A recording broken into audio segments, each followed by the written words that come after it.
دا اوس چې کوم دی تیر هفته کې دا کوم احوال راغه نو دې باندې اوس خلک لګي دي بحثونه څوک وایي دا عذاب دی څوک وایي نه دا عذاب نه دی دا خو امتحان دی ازمایش دی لکه د امتحان او ازمایش او یا د عذاب فیصلې تا لو مال الله اختیار را کړی چې څوک وایي چې امتحان دی تا سره څه دلیل دی تا ته جبرئیل راغی چې دا امتحان دی او چې څوک وایي عذاب دی د سره څه دلیل دی خو قرآن ته وګورو دی قرآن کې الله وایي کنه دې تراشه خبره به حل شي الله رب العالمین فرمای کله چې زمانہ فرمانین زیات شي به عذاب راولم خو په مخکنو قومونو باندې به په یو دم راوسته ټول به هلاک کړ او زمنګ د امت بارک نبی علیہ السلام دعا کړې دا حدیث کې راځي چې د الله نبی دعاګانو کې چې کوم قبول شوي دی یو پکې دا چې الله زما امت ټول متبا کوي په یو ځای داسې عذاب په مره ولا چې ټول د ویخه ختم شي لکه مخکنی قومونه به چې الله د ویخه ختم کړ دا خدای دعا وجده کنه نو دا په کوم علاقو کې چې داسې صورت حال راشي د دې معنا خدا نه ده چې هغه خلک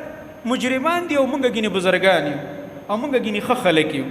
نه مونږ ته الله یو چانس او تنبیه راکول غواړي چانس الله رب العالمین راکړي چې ګورزان سم کوي بل یو وجه زما محترم ورونو کله کله دې ته ګوري قرآن کریم کې الله رب العالمین دا وجه ذکر کړی دا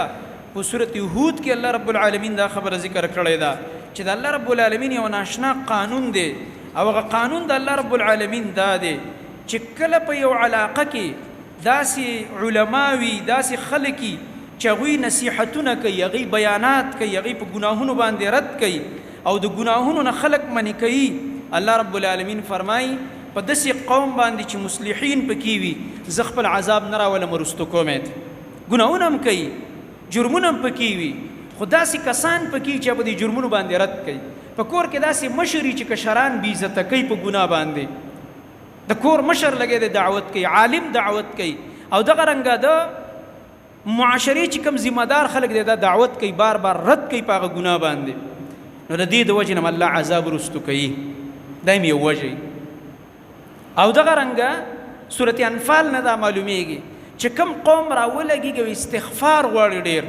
ګناه خو موږ ټول نه کیږي او به فورا ته الله رب العالمین ته توبه وباسي